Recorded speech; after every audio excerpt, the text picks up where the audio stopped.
नमस्कार दोस्तों। आज की कहानी का नाम है विजेता नागराज।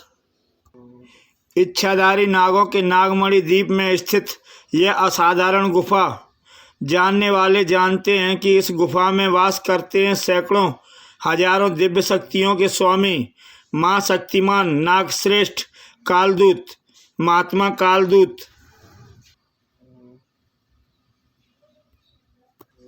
जिनके सामने खड़ा हुआ शख्स जहर उगल रहा था अपने मुख से। इस द्वीप से निकले हुए कई सौ वर्ष गुजर गए हैं हमें। अब आपको, मुझे और मेरे साथियों को इस द्वीप पर वापस लौटने की आज्ञा देनी ही होगी। हमने कहा ना कि हम ऐसा करने में असमर्थ हैं। द्वीप के नियम अनुसार ऐसी आज्ञा सिर्फ इस द्वीप का राजा नागराज ही दे सकता है। लेकिन तुम्हारे और तुम्हारे साथियों के दुराचारी और भ्रष्ट कृत्य को देखकर नागराज तुम्हें ऐसी आज्ञा हरगिज नहीं देगा। इसलिए वापस लौट जाओ अपनी दुनिया में। वितृष्णा से भर गया उसका स्वर। नागराज, नागराज, नागराज। देवता बना लिया है आपने उसे, लेकिन वह मनुष्य है। उन मनुष्यों में से एक जो अपने स्वार्थ और लालच के लिए अपने प्रियजनों का भी गला काट देने में नहीं हिचकिचाते। देख लीजिएगा, अपने स्वार्थ के लिए नागराज भी एक दिन पूरे ब्रह्मांड के लिए एक बहुत बड़ा संकट बन जाएगा। इससे ज़्यादा कुछ न सुन सके महात्मा कालदूत। बस करो नागराज के विरुद्ध। बहुत जहर उगल चुके हो तुम। अब चले जाओ यहाँ से। पूंछ पटकता हुआ रवाना हो गया वहाँ से। नागराज मनुष्य अवश्य है, लेकिन हमें पूर्ण विश्वास है कि स्वार्थ और लालच उसे छू भी नहीं पाएगा। मुंबई का सहारा इंटरनेशनल एयरपोर्ट सनसनी ही सनसनी फैली हुई थी। जहाँ के कंट्रोल रूम में अभी कुछ देर पहले जो बोइंग 737 दुबई के लिए रवाना थी, उसे हाईजैकर नामक एक व्यक्ति ने हाईजैक करके जंगल में बने एक टेम्परेरी रनवे पर उतार लिया है। क्या मांग है उनकी, आप खुद ही सुन लीजिए। गूंजने लगी हाईजैकर की आवाज़। मुझे 5 करोड़ रुपए और वे 5 व्यक्ति चाहिए जिन्हें भारत सरकार ने आतंकवाद के जुर्म में कैद कर रखा है। अगर 2 घंटे में मेरी मांग न मानी गई तो प्लेन में सवार 360 व्यक्तियों में से एक भी जिंदा वापस नहीं लौटेगा। पसीने की सैकड़ों बूंदें चुचुआ आई अधिकारी के माथे पर। पुलिस हेडक्वार्टर को स्थिति की सूचना दो। मैं गृह मंत्रालय में इस विषय में बात करता हूँ। कुछ देर में ही चर्चा आम हो गई। ओह, ये तो बहुत बुरा हुआ। प्रशासन सो रहा है क्या? इधर जंगल में बने वायुसेना की उड़ानों के लिए इस्तेमाल होने वाले इस टेम्परेरी रनवे को पुलिस ने चारों तरफ से घेर लिया था, लेकिन अभी तक किसी ने प्लेन के पास भी भटकने की कोशिश नहीं की थी। हाईजैकर की धमकी नंगी तलवार जो लटकी हुई थी सभी के सिर पर। यात्रियों की जिंदगी चाहिए तो कोई भी प्लेन की तरफ एक कदम भी ना बढ़ाए। अपनी सफलता पर फूला नहीं समा रहा था हाईजैकर। प्रशासन के पास मेरी मांगें मान लेने के सिवा कोई चारा नहीं है। बस कुछ ही देर बाद फिर मैं 10 करोड़ रुपए का मालिक हो जाऊंगा। 5 करोड़ भारत सरकार देगी मुझे, और 5 करोड़ देगा वह आतंकवादी संगठन जिसने अपने 5 साथियों को छुड़वाने का मुझे ठेका दिया है। नहीं, क्या पूरा होने वाले हाईजैकर के सपने? क्योंकि आप पहुंचा है वहाँ नागराज, जिसने अपने नाग सैनिकों की मदद से बना लिया है प्लेन तक पहुंचने का रास्ता। और इस रास्ते पर जरा सा चूकने का मतलब है 360 बेगुनाह जिंदगियों की मौत के मुंह में धकेलना। लेकिन भला चूक कहाँ होनी थी नागराज से? प्लेन तक पहुंच गया हूं मैं। अब हाईजैकर को संभालने का मौका दिए बगैर अंदर पहुंचकर उसे दबोचना है। अपनी पूरी शक्ति का प्रयोग कर नागराज ने तेजी से खोला प्लेन का दरवाजा, और कुछ समझ नहीं पाया हाईजैकर की लहरा उठा हवा में। इसी के साथ प्लेन के पायलट ने किया बेहद सूझबूझ से भरा हुआ काम। अब सुरक्षित था प्लेन और उसके साथ यात्री। नागराज, आज तुम्हारी कहानी को भी बीते हुए कल का किस्सा बनाकर छोड़ूंगा मैं। हाईजैकर भरभरा कर ढह गया था जिसके सपनों का महल। तभी चौंका नागराज, अरे ये प्लास्टिक का खोल सा कैसा निकल रहा है इसके हाथ से। घातक ढंग से मिला नागराज को उसके सवालों का जवाब। विज्ञान का अनोखा नमूना है बुलेट प्रूफ खोल। इसके बाहर निकलने के साथ ही इसमें जन्म लेता है यह बम, जिसकी विशेषता और भयानकता तुम्हें अब पता चलेगी नागराज, जब ये बम तुम्हारे चित्थड़े उड़ा देगा। भीषण धमाके से थर्रा उठा आसपास का वातावरण। कोई नहीं जानता था उन धमाकों ने क्या गुल खिलाया था। उफ, सचमुच बहुत घातक है इसके बम और उसे फेंकने वाला प्लास्टिक का खोल। लेकिन इससे बचकर मुझे उस तक पहुंचना ही होगा। नागराज की मंशा को तुरंत ही भांप गया था हाईजैकर। प्लाज्मा बम्बों की बाढ़ के आगे तुम्हारे इरादे और तुम्हारा शरीर जल्दी दम तोड़ देंगे नागराज। इस बार अपने बम्बों के साथ आया हाईजैकर, और तब अपने बनाने वालों को याद कर लो नागराज, क्योंकि यह क्षण तुम्हारी जिंदगी का आखिरी क्षण है। इस बार हाईजैकर द्वारा फेंके गए प्लाज्मा बम्बों ने शर्तीय नागराज के परखच्चे उड़ा देने से थे। अगर नागराज के लिए फरिश्ता बनकर ना आ पहुंचा वह विलक्षण जाति का इच्छाधारी नाग, इधर अपने हाथ में लपके प्लाज्मा बम्बों को वापस उछाल दिया उसने। उफ, ये अद्भुत इंसान कहाँ से बीच में आ गया। एक अद्भुत रूप धरकर हाईजैकर से टकराया वह अनोखा शख्स। क्रोध से बुनबुना उठा हाईजैकर, बीच में कूदकर अपनी मौत बुला ली है तुमने। इस बार हाईजैकर के हाथों से गोले निकलने से पहले ही उस तक पहुंच गया नागराज। अब कहाँ संभलने का मौका देने वाला था नागराज उसे। तुरंत ही वहां पहुंचे पुलिसकर्मियों ने हाईजैकर को लाद दिया लोहे के जेवरों से। थैंक यू नागराज, तुमने सही समय पर पहुंचकर सारी स्थिति को संभाल लिया। Mention note inspector. आइए वापस शहर चलें। थैंक यू इंस्पेक्टर, आप पहुंचिए, मुझे किसी बहुत ज़रूरी काम से यहीं रुकना है, क्योंकि मुझे जानना है अभी एक ऐसा रहस्य जो मेरे मस्तिष्क में खलबली मचाए हुए है। तुरंत ही हाईजैकर को लेकर रवाना हो गई पुलिस पार्टी। और नागराज, कहाँ गया हुआ इच्छाधारी नाग? अभी कुछ देर पहले तो यहीं था। वह आसपास ही जमीन में कहीं घुसा है, उसे तलाश करना होगा। जल्दी सफल हुआ नागराज।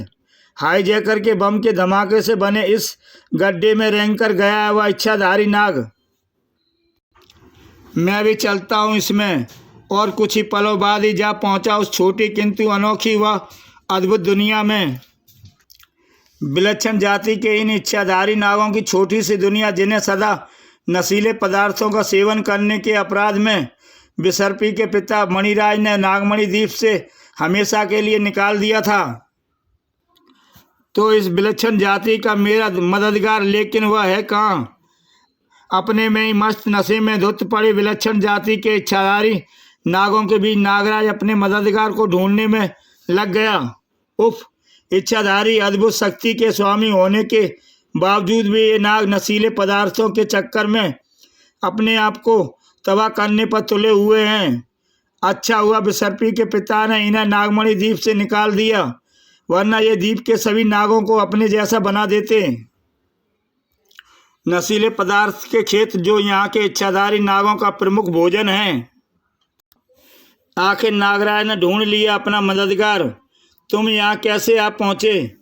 तुम्हारा पीछा करते हुए मैं तुम्हारे बारे में जानने और तुम्हें अपनी जान बचाने का धन्यवाद देने आया था। अत्यंत रूखे स्वर में बोला वह। तुम्हारी जान बचाने के लिए मैंने उस विस्फोट गोले को नहीं पकड़ा था। वो तो मैंने इसलिए किया था कि उसके गोले ने हमारी छोटी सी शांत दुनिया में हंगामा मचा दिया था। मैं उसे उसका दंड देना चाहता था। खैर, तुम्हारा उद्देश्य जो भी रहा हो, उससे मेरी जान जरूर बची है, इसलिए धन्यवाद देना मेरा फर्ज था। ठीक है, अब तुम वापस लौट जाओ। अपने दिल की बात अपने मददगार के सामने रख दी नागराज ने। तुम विलक्षण जाति के इच्छाधारी नाग हो, फिर भी तुम अपना जीवन नशीले पदार्थों को खाकर तबाह कर रहे हो। अगर तुमने अपने साथियों के साथ मेरी नाग सेना में शामिल हो जाओ तो तुम नशीले पदार्थों की तबाही से बच जाओगे और मानवता की भलाई के काम भी आ सकोगे। नागराज की बात सुनकर भड़क उठा वह। हमें उपदेश देने का प्रयत्न मत करो महामानव की भलाई बुराई से हमें कुछ लेना देना नहीं है। अपनी दुनिया में मस्त रहना चाहते हैं हम। लेकिन मेरी बात तो सुनो। बस अब कुछ सुनना नहीं चाहता मैं। चले जाओ यहाँ से। फिर कभी इधर आने की कोशिश की तो विलक्षण के कैसे नहीं बच पाओगे तुम। भभक उठा नागराज भी। ठीक है विलक्षण, फिलहाल तो मैं जा रहा हूँ यदि यहाँ से, लेकिन याद रखना तुम्हें और तुम्हारे साथियों को अपनी नाग सेना में शामिल करके ही रहूँगा और जब तक ऐसा नहीं हो जाता चैन से नहीं बैठूंगा मैं। एक पल भी वहाँ नहीं रुका नागराज। मैं इन्हें इस तरह तबाह नहीं होने दूंगा। महात्मा गोरखनाथ की सलाह लेनी होगी मुझे। नागराज के बुलाने पर जब उनके सामने प्रकट हुए महात्मा गोरखनाथ तो सारी स्थिति से अवगत कराया नागराज ने उन्हें। तुम सही दिशा में सोच रहे हो नागराज। इसी में विलक्षण जाति और मानवता की भलाई है, लेकिन उन्हें अपनी नाग सेना में शामिल करने के लिए तुम्हें नायक से खलनायक बनना होगा। नायक से खलनायक? मैं कुछ समझा नहीं महात्मा। सुनो मैं समझाता हूँ तुम्हें। विलक्षण जाति के इच्छाधारी नागों की उस छोटी सी अद्भुत दुनिया में हड़कंप मच गया था तब जब आग आग आग हमारे खाद्य पदार्थों के खेतों में आग लग गई। भाग खड़ा हुआ प्रत्येक नाग, आओ आग बुझाएं आओ। लेकिन आग बुझा सकने की स्थिति से कई कदम आगे बढ़ चुकी थी। उफ, हमारे खाद्य पदार्थों के खेत जलकर स्वाह हो गए। लेकिन ये आग लगी कैसे? किसने लगाई है ये आग? मैंने लगाई है ये आग नागराज। हाँ, और मैंने ये आग इसलिए लगाई है कि तुम इस नशीले खाद्य पदार्थों का और अधिक सेवन न कर सको और मेरी शर्त मान लो। ओह, यानी तुम भी बुराई के रास्ते पर चल निकले। हाँ, लेकिन ये सब तुम्हारे लिए किया है मैंने। तुम्हारे लिए बना हूँ खलनायक। अगर ऐसा है तो अब तुम यहाँ से बचकर नहीं जाओगे नागराज। फुंकार उठा विलक्षण। लेकिन पीछे हटो। विलक्षण और उनके साथियों पर टूट पड़ा नागराज। साधारण मनुष्यों के सामने कारागर होगी तुम्हारी शक्ति, लेकिन मैं नागराज हूँ। नागराज नागराज के सामने भला कब तक खड़े रह पाते नशे में झूमते हुए सर्प मानव। जब तक तुम मेरी शर्त नहीं मान जाते तब तक तुम्हारे लिए मेरे यह खलनायक वाला रूप मौजूद रहेगा। फिर आऊँगा मैं तुम पर अपना कहर बरसाने। नागराज के चले जाने के बाद संभले जब विलक्षण सर्प मानव। हमें नागराज की बात मान लेनी चाहिए, वरना उसका कहर हम पर ऐसा ही बरसता रहेगा। नहीं, नागराज अब हमें और तंग नहीं कर सकता। उसके कहर से बचने का एक उपाय है मेरे पास। दिल्ली का प्रगति मैदान अंतर्राष्ट्रीय व्यापार मेलों के लिए विश्व प्रसिद्ध। इसी प्रगति मैदान में आज लगा हुआ था इंटरनेशनल डायमंड ट्रेड फेयर। विश्व के एक ऐसे बढ़कर बेशकीमती हीरे के लिए रखे हुए थे यहाँ। पंडाल नंबर 7, जिसमें मौजूद प्रत्येक शख्स की आंखों में चमक के आगे फीकी नजर आ रही थी वह रखे हीरे की चमक। और ऐसा इसलिए हुआ था क्योंकि उन आंखों के सामने मौजूद था नागराज, हमारा असली हीरो नागराज। लेकिन क्यों पहुंचा है आज नागराज यहाँ? किसी ने सपने में भी नहीं सोचा था कि ये जवाब देगा नागराज। यहाँ रखे एक एक हीरे को मैं अपने साथ ले जाने आया हूँ और तुम में से कोई मेरे काम में अड़ंगा ना डाले, इसलिए तुम्हें अपने नाग सैनिकों से बंदी बना लेता हूँ मैं। नागराज हमारा नायक अब खलनायक हाँ खलनायक हो गया है नागराज। नागराज उस काम में जुट गया जो उसके नाम से कतई मेल नहीं खाता था। नागराज के हाथों में खाली होने लगे थे कीमती हीरे के शोकेस। कुछ पलों बाद ही, अच्छा दोस्तों गुड बाय, फिर मिलेंगे। लाखों करोड़ों रुपए के हीरे लेकर यहाँ जा और वहाँ जा नागराज। नेपाल की राजधानी काठमांडू में स्थित भगवान पशुपतिनाथ का भव्य मंदिर, जिसकी ऊंची बुर्ज पर गर्व से अपना सिर उठाए लगा है, यह विशाल स्वर्ण छत्र, उसी स्वर्ण छत्र के साथ आज मंदिर के सुरक्षा कर्मियों को नजर आ रहा था वह शख्स जिसने सारी दुनिया नागराज के नाम से जानती है। नागराज इस तरह छत्र तक क्यों पहुंच रहा है? वह क्या इरादा है इसके? क्षण भर बाद ही जान गए सभी नागराज के इरादे को। अरे वो तो छत्र उखाड़ने की कोशिश कर रहा है। बरस पड़ी गोलियां, लेकिन नागराज छत्र की ओट लेकर न केवल गोलियों से बचा बल्कि ले उड़ा। उफ, हमारी गोलियों की पहुंच से बहुत दूर पहुंच चुका है वह। बम्बई चौपाटी सैलानियों की मौज मस्ती के लिए एक आदर्श स्थान। मौज मस्ती में डूबे सैलानी उस समय रोमांचित हो उठे जब उन्हें नागराज आया नजर। वह नागराज सीप बीच पर। सुहाना छोड़ो फ्रेंड्स, आओ ऑटोग्राफ लें नागराज के।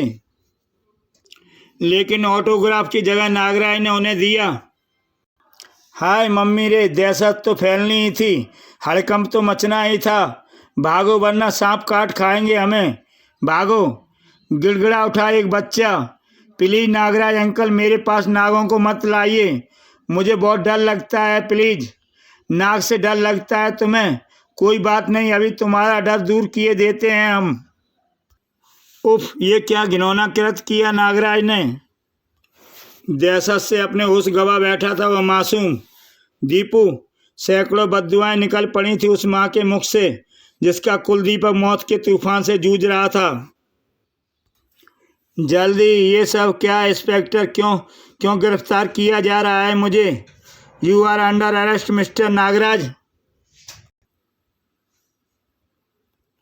पुलिस हेडक्वार्टर चलो नागराज, सब पता चल जाएगा। चलो, क्या चक्कर है? कुछ पलों बाद ही मुंबई पुलिस हेडक्वार्टर में। झूठ है ये सब। पिछले 5 दिनों से शहरी दुनिया से बिल्कुल नाता तोड़कर मैं अपने किसी महत्वपूर्ण काम में लगा हुआ था। और आप कह रहे हैं कि मैंने इन दिनों देश विदेश में सैकड़ों अपराध किए हैं। सच यही है नागराज, और इस सच को साबित करने के लिए हमारे पास न केवल सैकड़ों चश्मदीद गवाह हैं बल्कि कई फिल्में भी हैं। आओ दिखाता हूं तुम्हें। फिल्में देखकर घूमकर रह गया नागराज का दिमाग। उफ, नहीं, ये नहीं हो सकता। अब तो ज्वालामुखी सा भड़क उठा कमिश्नर ऑफ पुलिस का गुस्सा। ये तुम ही हो नागराज, और ये तुम इसलिए हो क्योंकि दुनिया में सिर्फ एक ही नागराज है। दुनिया में सिर्फ एक ही शख्स है जिसके पास सर्प सैनिकों जैसी अद्भुत हथियार हैं। लेकिन डोंट, गिरफ्तार कर लो इसे। तुरंत ही नागराज के हाथों में हथकड़ी डाल दी गई। उफ, क्या चक्कर है ये? महात्मा कालदूती की गुफा का जरा जरा कांप रहा था विलक्षण की क्रोध भरी आवाज से।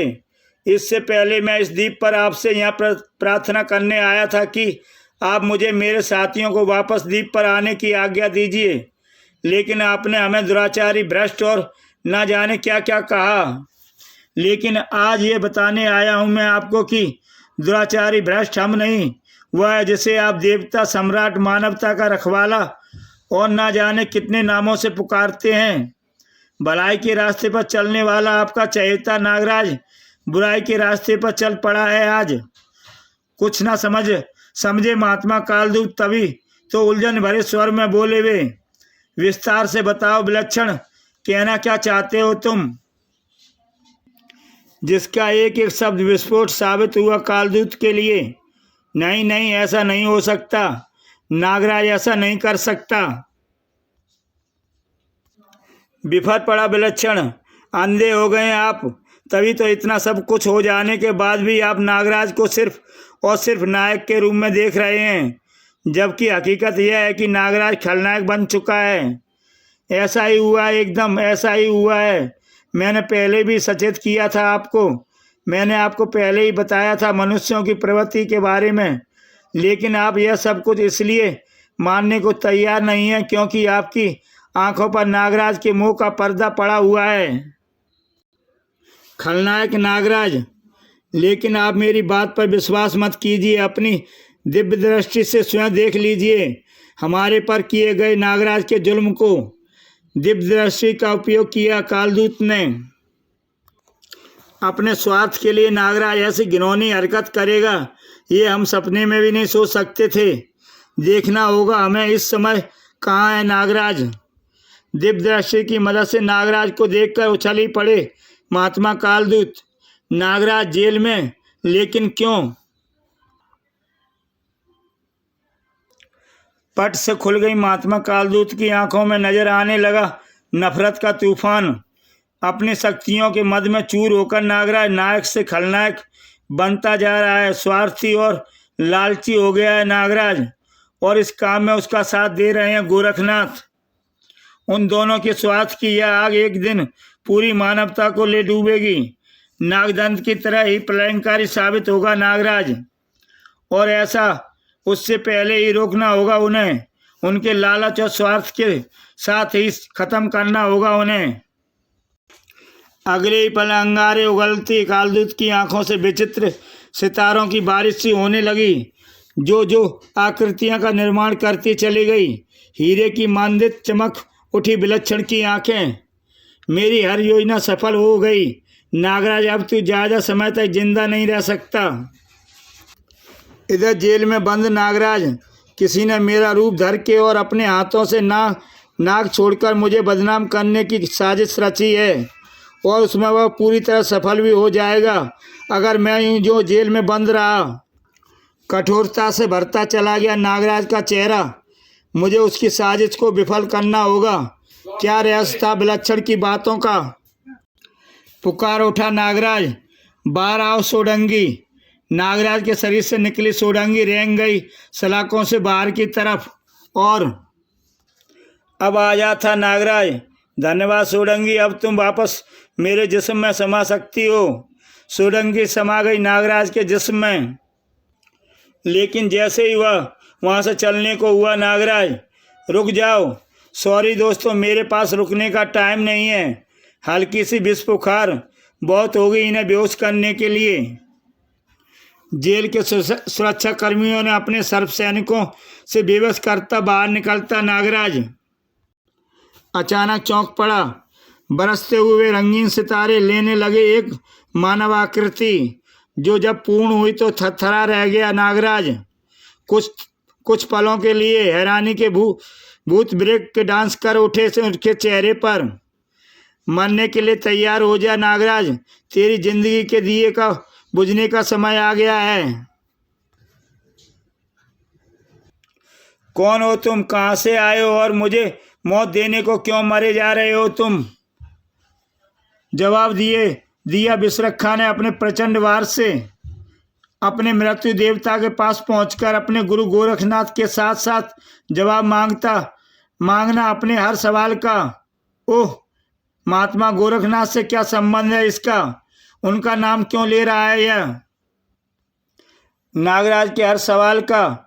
यह सब बाद में सोचने की बातें हैं, लेकिन पहले अपने आप को इससे बचाने की सोचूं।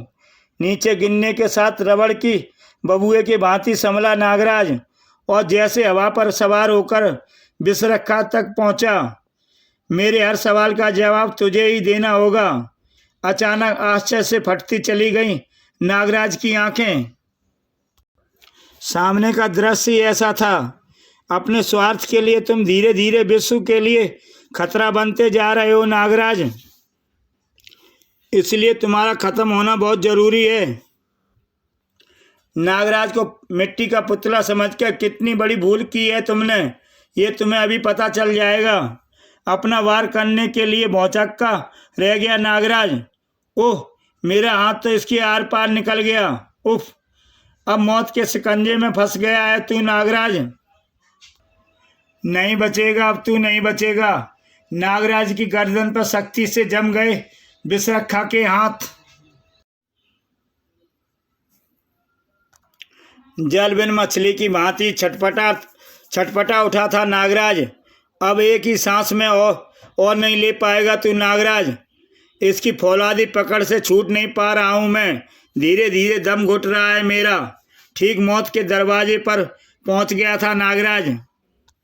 तब नागराज के शरीर से निकली सोडांगी पीछे हट नीच, लेकिन सिर्फ एक पलक के लिए, क्योंकि अगले पल उसने सोडंगी को रॉकेट बना दिया।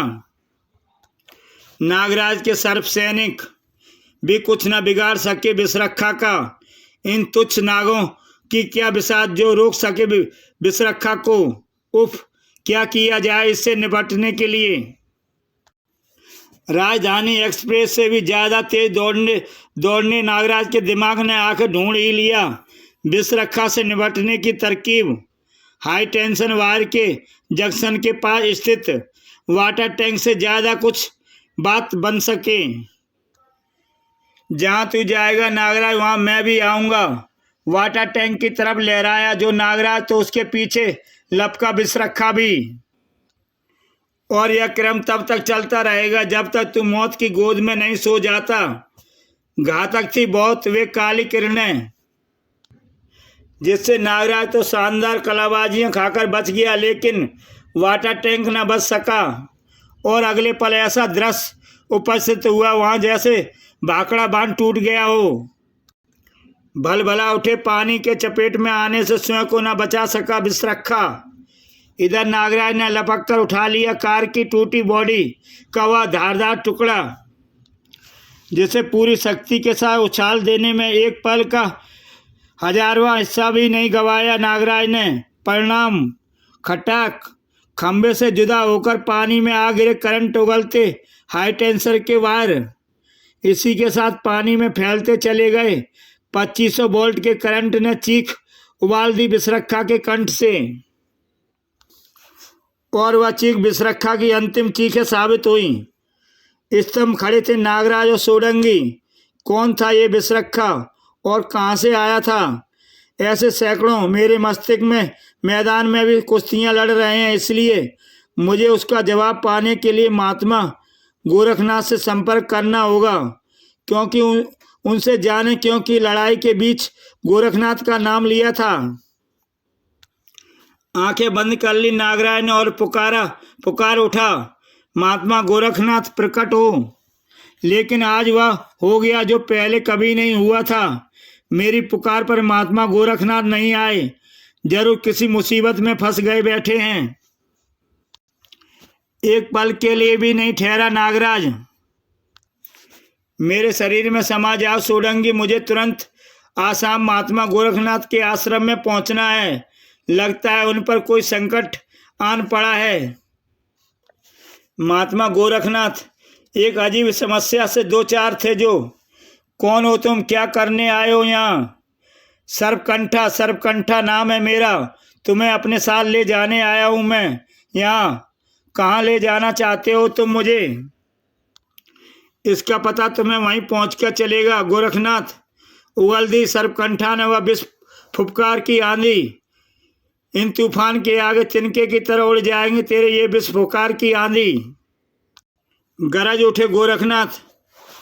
सिकांगी हमला गजब की तेजी से झपटा। सैकड़ों जादुई शक्तियों का स्वामी सिकंजी खींचता चला गया। वह जो लक्ष्मण रेखा जिसमें से निकलने की कोशिश करने वाला तुरंत भस्म हो जाता था।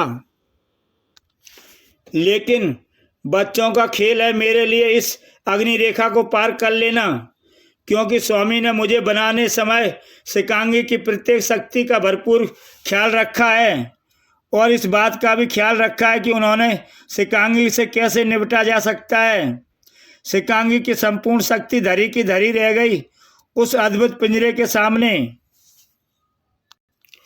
बेबस कैद होकर रह गया हुआ उसमें। स्तंभ थे गोरखनाथ। कौन है इसका स्वामी? सिकांगी तक को बस में करने की कला जानता है। अब गोरखनाथ को कैद करने को उसकी तरफ बढ़ा हुआ अद्भुत पिंजरा। अब तुम्हें भी कैद करके मैं ले जाऊंगा स्वामी के पास। लेकिन पिंजरे के गोरखनाथ तक पहुंचने से पहले वह पहुंचा नागराज। मेरे होते आप पर कोई आँच नहीं आ सकती महात्मा। गोरखनाथ को सुरक्षित स्थान पर छोड़कर नागराज ने ली सर्पकंठा की खबर। महात्मा गोरखनाथ को कैद करने की सोचने वाले तेरे शरीर में कैद तेरी आत्मा को आज़ाद कर दूंगा मैं। महात्मा गोरखनाथ भी पीछे नहीं रहे वार करने में। दुष्ट ज्यादा समय तक नहीं झेल पाएगा तो इन दो तरफ वारों को स्थिति की गंभीरता को समझ चुका था सर्पकंठा। इन दोनों से जीतना मुश्किल हो जाएगा। मुझे स्वामी को विशेष शक्तियां इस्तेमाल करनी होंगी। दूसरे क्षण उठा जो सर्पकंठा का हाथ तो प्रकट हो गया उसमें एक विचित्र हथियार, जिसे पूरी शक्ति के साथ सर्पकंठा ने जमीन पर दे मारा। इसी के साथ जैसे जलजला आ गया वहां। उफ, मेरे चारों तरफ की धरती लावा उगलने लगी है। उफ, ये क्या हो रहा है? भौचक के रह गए महात्मा गोरखनाथ। लेकिन भौचक्के का भरपूर फायदा उठाया सर्पकंठा ने। उफ, इसी के साथ गूंज उठी महात्मा गोरखनाथ के हल्क से एक दर्दनाक चीख। सर्पकंठा ने बेहद तेजी से आगे बढ़कर पीड़ा से चीखते महात्मा गोरखनाथ के शरीर को संभाला और उसे लेकर अदृश्य होता चला गया। जब नागराज लावा उगलती धरती के घेरे से निकला तब तक बाकी न था वहां। उफ, कौन था ये विचित्र शक्तियों का स्वामी? क्यों और कहाँ ले गया वह महात्मा कालदूत को महात्मा जी को अपहरण करके? लेकिन जवाब एक का भी नहीं था सोच पाया था वह। इन सवालों का जवाब तो आने वाला वक्त ही दे सकता है, लेकिन कुछ ऐसे सवाल अभी बाकी हैं जिनके जवाब मैं खुद ढूंढ सकता हूँ। इसलिए मुझे तुरंत जुट जाना चाहिए। किन सवालों की बात कर रहा था नागराज? इधर नागमणि द्वीप पर कालदूत की गुफा गूंज रही थी गोरखनाथ की अचरज भरी आवाज से। महात्मा कालदूत, आप सर्पकंठा के स्वामी, आपने सर्पकंठा के हाथों अपहरण कराया है हमारा। हाँ गोरखनाथ, हाँ। जानते हो मैंने ऐसा क्यों किया? क्योंकि मैं तुम्हें तुम्हारे अपराधों की सजा अपने हाथों से देना चाहता था। किस अपराध की बात कर रहे हैं आप? कालदूत ने गोरखनाथ को बताया। उसका अपराध तो आपको गलतफहमी हुई है। महात्मा नागराज के नाम पर देश विदेश में जो अपराध हुए वह नागराज के किसी दुश्मन का षड्यंत्र है।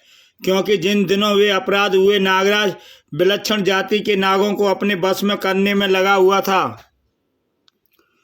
दूसरा, विलक्षण जाति के नागों को नागराज की नाग सेना में शामिल करने की सोचकर हमने कोई अपराध नहीं किया है, बल्कि उन संपूर्ण जाति को बचाने की कोशिश की है जो नशीले पदार्थों का सेवन करके अपने आप को तवा बर्बाद करने पर तुले हैं। तभी मेरे कहने पर नागराज ने उनके खेतों और घरों में आग लगाई थी ताकि वे भूखे और रहने की समस्या से परेशान होकर नागराज की शर्त मानने पर मजबूर हो जाएं। क्रोध से दाढ़ उठे महात्मा कालदूत, पृथ्वी पर हर प्राणी को स्वतंत्र रूप से रहने का अधिकार है और तुम इस बात को अच्छी तरह जानते हो, लेकिन फिर भी तुमने अपने स्वार्थ के लिए विलक्षण जाति के नागों को तंग किया।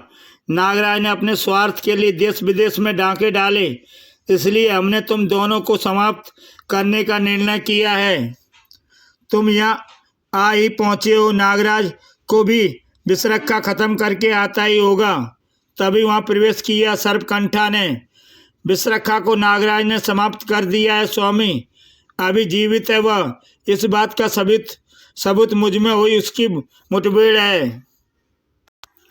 महात्मा कालदूत को अपने और नागराज के टकराव की सारी दास्तां सुना दी सर्पकंठा ने और अंत में बोला, आप आज्ञा दें तो नागराज को मैं बंदी बनाकर लाऊं स्वामी। हाँ सर्पकंठा, जाओ। महात्मा गोरखनाथ सर्पकंठा को रोकने आगे बढ़े तो उनके शरीर में बेल की भांति लिपटती चली गई कालसर्पी। नहीं, नागराज इस समय नजर आ रहा था पार्क में, जहाँ सैकड़ों मासूम बच्चे आनंद से झूम रहे थे। आज इनके आनंद में ऐसा खलल डालेगा जिसे ये जिंदगी भर नहीं भूल पाएंगे। खलबली मच गई बच्चों की हंसती खेलती दुनिया में। सांपों के पहुंचने का एक ही मतलब है कि खलनायक नागराज आ गया है। बड़ा सुकून मिलता है ये देखकर दिल को कि आतंक का दूसरा नाम बन गया है नागराज का नाम। लेकिन अभी ये आतंक रुकेगा नहीं, बल्कि दिन दुनी रात चौगनी तरक्की करेगा। बच्चों की तरफ बढ़े हुए नाग रास्ते में ही दूसरे नागों से गुत्थम गुत्था होकर रह गए। अचरज डेरा जमाता चला गया मासूम बच्चों की नन्ही आंखों में। नागराज एक और नागराज, दो नागराज, कौन है असली कौन है नकली? देखते रहो बच्चों, अभी हो जाता है इस बात का फैसला। इस लड़ाई का फैसला तुम्हारी मौत ही होगी नागराज। इस बार वार करने के साथ ही नागराज ने नोच लिया दूसरे नागराज का चेहरा, और इसी के साथ हो गया असली नकली का फैसला। विलक्षण तुम, हाँ मैं दुनिया की नज़रों में तुम्हें असली खलनायक बनाने के लिए मैंने ही तुम्हारा रूप धरा, और मैंने ही किए हुए अपराध जो तुम कभी कभी कर सकते थे, कभी नहीं कर सकते थे। खैर मैं अपने इस उद्देश्य में तो सफल नहीं हुआ, लेकिन तुम्हें नेस्ताबूद करने में जरूर सफल होऊंगा। अपने मुख से जो उगली विलक्षण ने विशेष आग, तो नागराज ने न रोका उसे एक अनोखे तरीके से। तुम जैसे नशेड़ी मेरे सामने ज्यादा देर तक नहीं टिक सकते विलक्षण। जमीन सूंघने को मजबूर कर दिया विलक्षण को नागराज के प्रचंड वारों ने। बेहोश होकर नीचे आ गिरा वह। तब नागराज ने बच्चों के सामने पेश की अपनी सफाई। अच्छी तरह देख लो बच्चों, यह है वह कमीना जिसने नायक होते हुए मुझे खलनायक बनाकर रख दिया था। किलकारियां मारते अपने असली नायक से आ लिपटे सभी बच्चे। टेन टेन टेन, हमने तुम्हें खलनायक समझकर बहुत बड़ी भूल की है नागराज, हमें माफ़ कर दो। पल भर में ही दूर बच्चे सभी गिले शिकवे। अब तुम खेलो कूदो बच्चों, मैं इसे पुलिस हेडक्वार्टर लेकर पहुंचता हूं, ताकि सारी दुनिया इसकी असलियत जान सके। अब तुम कहीं नहीं जा सकते नागराज, क्योंकि तुम्हें मेरे साथ चलना है। सर्पकंठा यहीं ले गया था महात्मा काल गोरखनाथ को।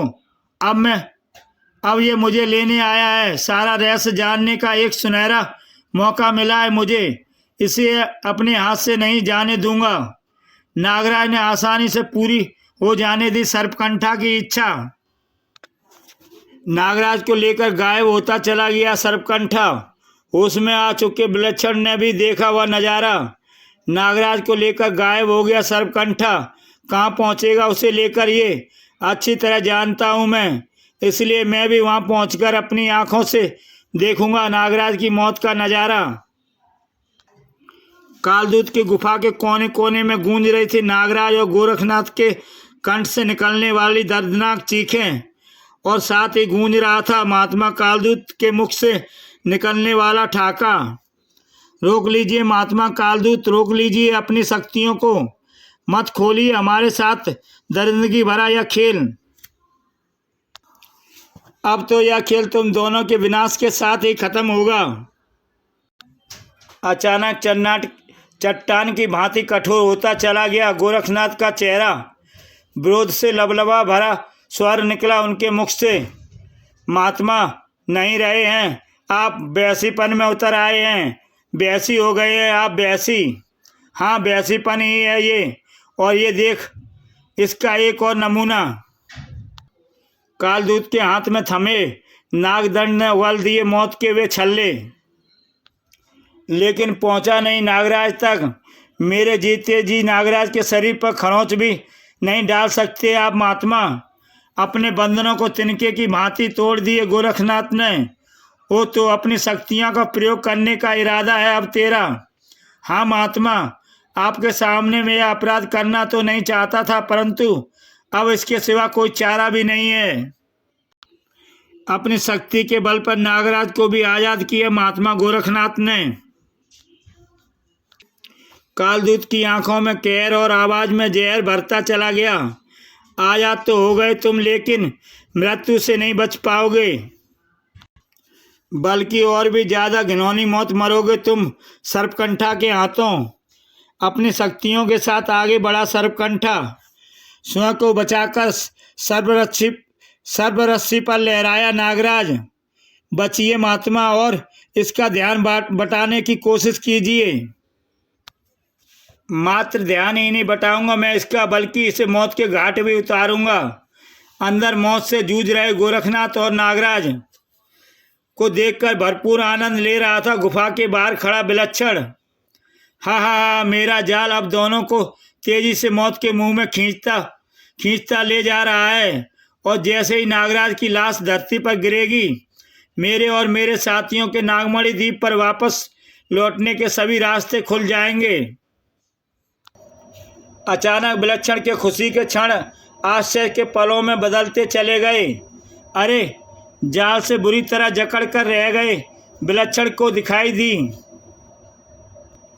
विसर्पी, हाँ मैं दुष्ट, तुम्हारी सारी हकीकत जान चुकी हूँ मैं। अब महात्मा कालदूत के पास ले जाऊंगी तुम्हें। सारी बात जानकर वे नागराज को नहीं तुम्हें एक भयानक मौत देंगे। जहरील मुस्कान खेलती चली गई विलक्षण के ओठों पर विसर्पी की बात सुनकर। इस भ्रम में मत रहिए विसर्पी, मुझे मौत देने की सोच भी नहीं सकते महात्मा कालदूत। मुझ में और नागराज में से अगर वे किसी को भी मौत देने के लिए चुनेंगे तो वो निसंदेह नागराज होगा। क्यों, ऐसी क्या विशेषता है तुम में? विलक्षण ने अपनी विशेषताएं बताई। उसे सुनकर सन्न रह गई विसर्पी। उफ, नहीं, ऐसा नहीं हो सकता। ऐसा ही है विसर्पी, मुझे अंदर ले चलो, तुम्हें स्वयं पता चल जाएगा। अंदर सर्पकंठा की शक्तियों से तुम ज़्यादा देर स्वयं को बचकर नहीं रख सकते गोरखनाथ। तुम्हें लाश बनकर धरा पर गिरना ही होगा। महात्मा से उलझने के चक्कर में उसका ध्यान कुछ पलों के लिए मुझसे हट गया। यही मौका है कुछ कर गुजरने का। अपनी रस्सी का इस्तेमाल किया नागराज ने। चीखता हुआ धड़ाम से नीचे आ गिरा सर्पकंठा। विषअग्नि का तूफान उगलता हुआ आया नागराज। अब इसे संभलने का कोई भी मौका देना बेवकूफ़ी होगी। अपने हल्क से विषअग्नि का बवंडर तक उगलता रह गया नागराज, जब तक लाश में बदलकर नीचे ना गिर गया सर्पकंठा। फट पड़ा कालदूत के क्रोध का ज्वालामुखी। बस बहुत हुआ चूहे बिल्ली का खेल, अब समय खत्म करूंगा मैं तुम दोनों को। हे ईश्वर, ये क्या दिन दिखा रहा है। महात्मा कालदूत से एक बार फिर टकराओ। अपनी समझ शक्तियों के साथ हमला बोल दिया कालदूत ने। तेरा अंत अवश्य होगा नागराज। अपने आप को बचाने के लिए मुझे टकराना ही होगा महात्मा कालदूत से। गजब की फुर्ती का प्रदर्शन करते हुए नागराज ने कालदूत के हाथों से छीन लिया हुआ प्रलयंकारी त्रिशूल। लेकिन अगले ही पल तुम भूल गए हो नागराज, मेरे ये अस्त्र जब मैं चाहूँ मेरे पास लौट आते हैं। क्रोध से उबलते कालदूत ने उछाल दिया नागराज की तरफ अपना त्रिशूल। लेकिन जब तक मेरे दम में दम है, नागराज का बाल भी बांका नहीं कर सकते आप। इस बार कालदूत के द्वारा उछाली गई काल सर्पी ने धारण कर लिया वह आश्चर्यजनक रूप जो पहले गोरखनाथ और फिर नागराज को जकड़ती चली गई। हा हा हा, काल सर्पी अब तुम्हें तिल भर भी नहीं हिलने देगा और यह नागराज दंड नहीं देगा तुम्हें पल भर भी तड़पने का मौका। उफ, अब मृत्यु निश्चित है। नागदंड का बार कुछ नहीं देता मौत के सिवा। उफ, आज खत्म हो जानी थी उनकी लीला की तभी। रुक जाइए महात्मा, उस पाप की सजा नागराज और महात्मा गोरखनाथ को मत दीजिए। विसर्पी, जिसे इस दुष्ट ने किया है।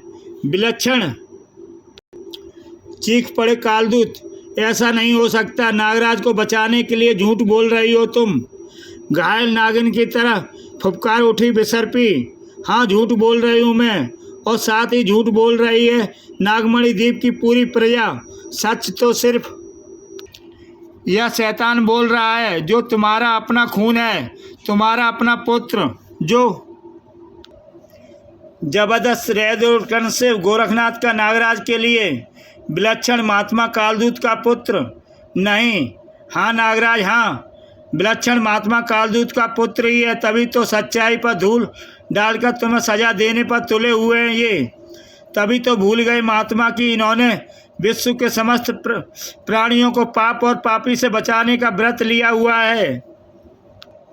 तड़प उठे महात्मा, नहीं नहीं, ऐसा नहीं हो सकता विसर्पी, झूठ आरोप लगा रही हो तुम हम पर।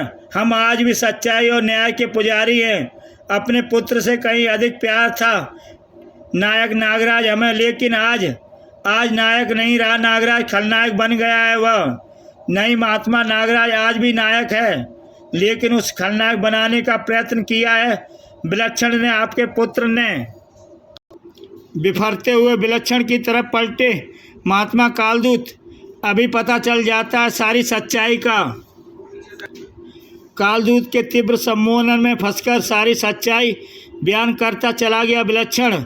हाँ, मैंने ही बनाया नायक नागराज को खलनायक नागराज। अंगारे बरसने लगे कालदूत की आंखों से सब कुछ सुनकर। उफ, तेरे फैलाए जाल में फंसकर एक महा अनर्थ करने जा रहा था हम। तुझे जीवित रहने का कोई अधिकार नहीं पापी। फुर्ती से घोंप दिया पूरा नागदंड कालदूत ने विलक्षण की छाती में। बह डाला वह खून जो उसका अपना खून था। गुफा में छाए मरघट से सन्नाटे को तोड़ा महात्मा कालदूत की भुर्राई हुई आवाज ने। काश तुमने वर्षों पहले हमारी बात मान ली होती तो तुम अन्याय और पाप के रास्ते पर ना चले होते, और आज तुम मृत्यु के नहीं हमारे गले लगे होते।